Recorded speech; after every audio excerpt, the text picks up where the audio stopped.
That's my husband. That's a little big. Hey, that's my husband. Oh, yeah, go You ahead. don't talk to my husband. Oh, yeah, really? Okay, Go. look at that. All right. Go, beat him up. Come on, hit me. Hit me. I'm not Hit gonna me. do it. Get out of my face. No. You don't talk to my husband. No. You don't talk to my husband. Get her the away from me. You know what? To the viewer, Emily Simpson looked like the ideal reality TV transition. A successful attorney turned housewife on The Real Housewives of Orange County who seemed confident, poised, and witty.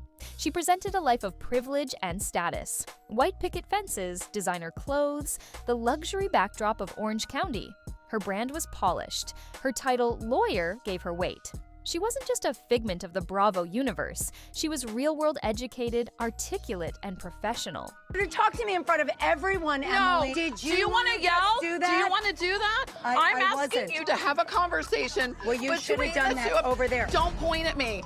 You want to go have a Stop conversation? being rude to me. You're the one being rude. You're being cold and you're being Emily, condescending. I was I'm leaving. asking you to have a Could you be quiet for a second? No, off. But underneath the facade, things weren't as smooth as they appeared.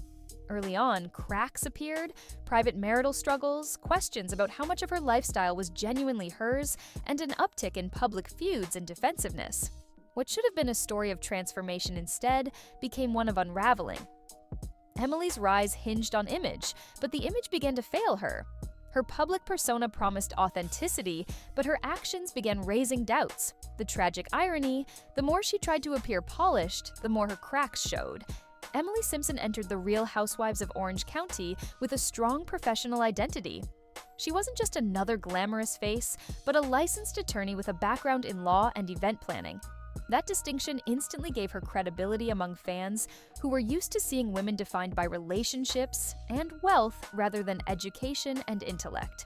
For a while, Emily seemed to be the calm, rational center of the show. The woman who could quote the law, navigate disputes with poise, and balance her family life with professionalism. But reality TV is a demanding arena, and it rewards emotional spectacle far more than quiet intelligence. The tension between who Emily was and who the show wanted her to be began to grow. In the courtroom, truth is built on evidence, logic, and composure. In reality television, truth bends to editing, reaction, and ratings. Emily started to blur those lines. Her confessional interviews shifted from articulate explanations to emotional defenses. Her tone hardened, her patience thinned, and her confidence began to look more like defensiveness. Viewers noticed the change. They began to wonder how much of her attorney role still existed outside the show. Was she still practicing law? Or had attorney Emily Simpson become more of a brand than a career? The line between authenticity and image grew hazier with every season. Emily's lawyer identity gave her an edge. She would reference legal terms, caution co-stars about contracts, and present herself as smarter than the average cast member. But over time, viewers noticed discrepancies. Some questioned how active she was in practice, whether she maintained her license, or whether the lawyer label was more marketing than substance. One Reddit commenter wrote, "She's not a full-time lawyer anymore. She uses that badge to attack people who don't have one." Another noted that she seemed smug and judgmental, especially when disputes involved non-lawyer castmates.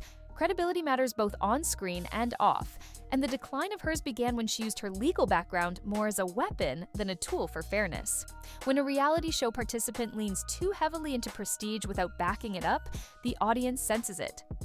Emily's multifaceted roles, mother, attorney, reality star, began competing for attention.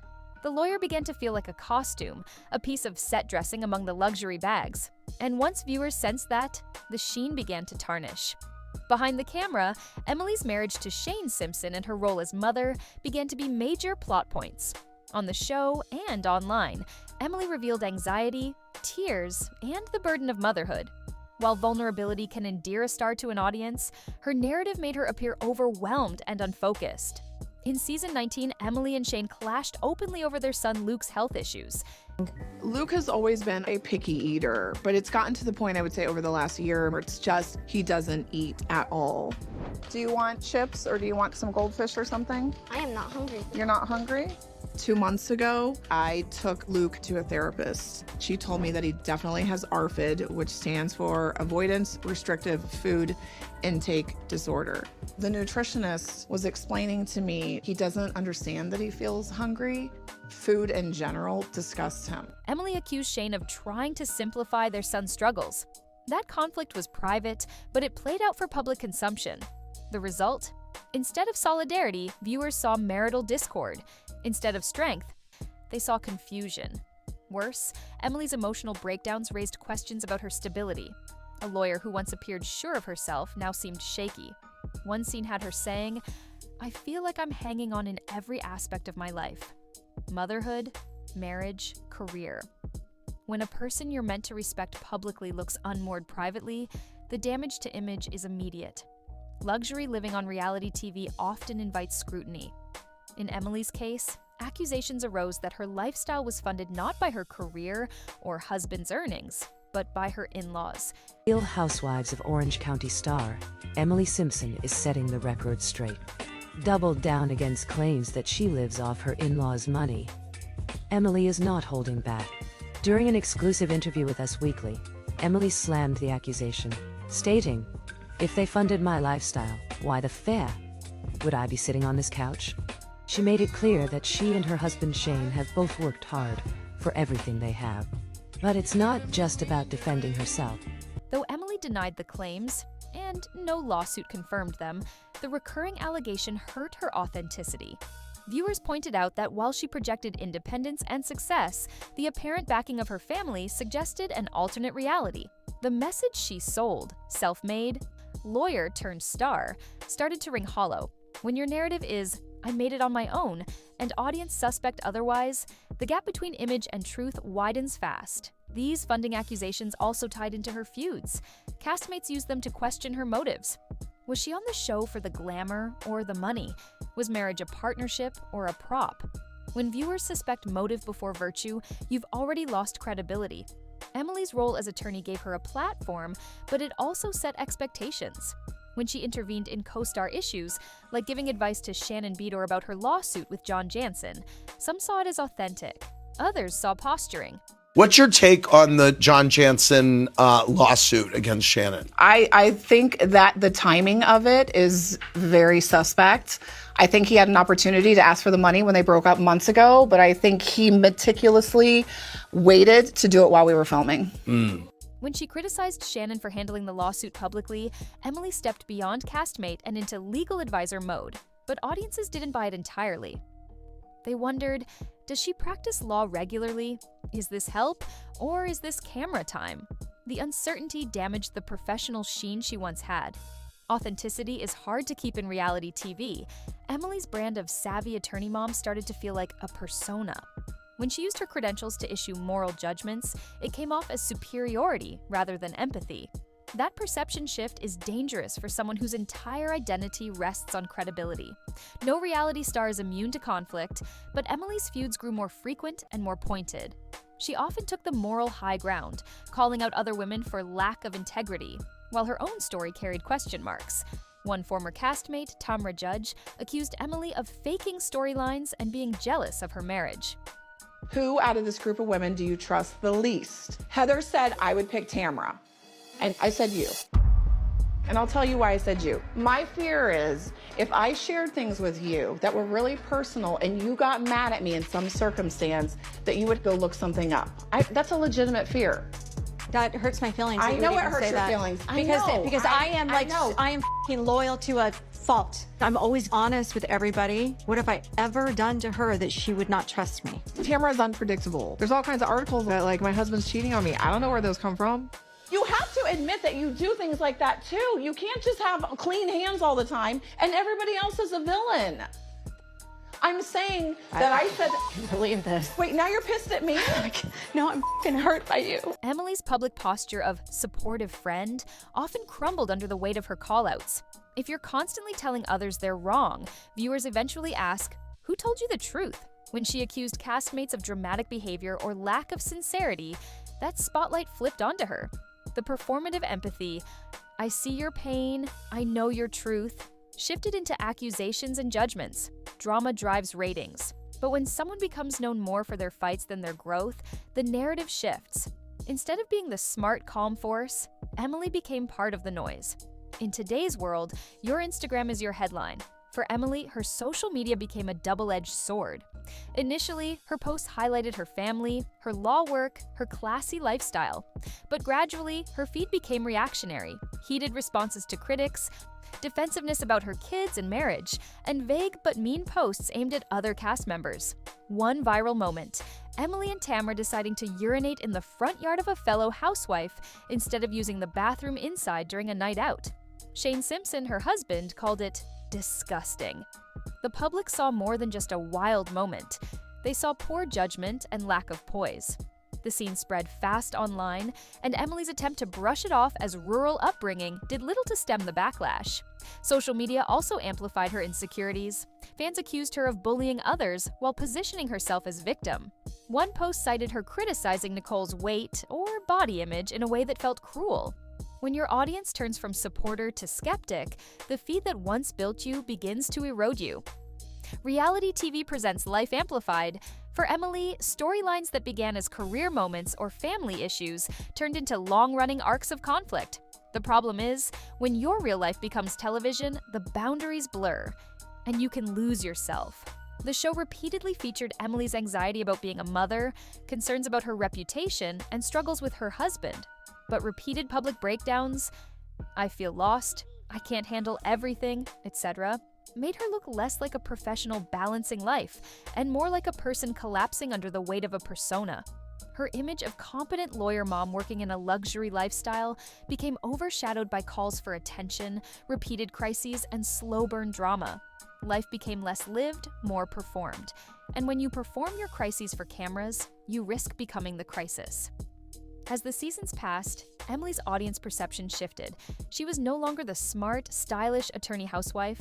They started seeing her as defensive, contrived, and disconnected. The narrative turned.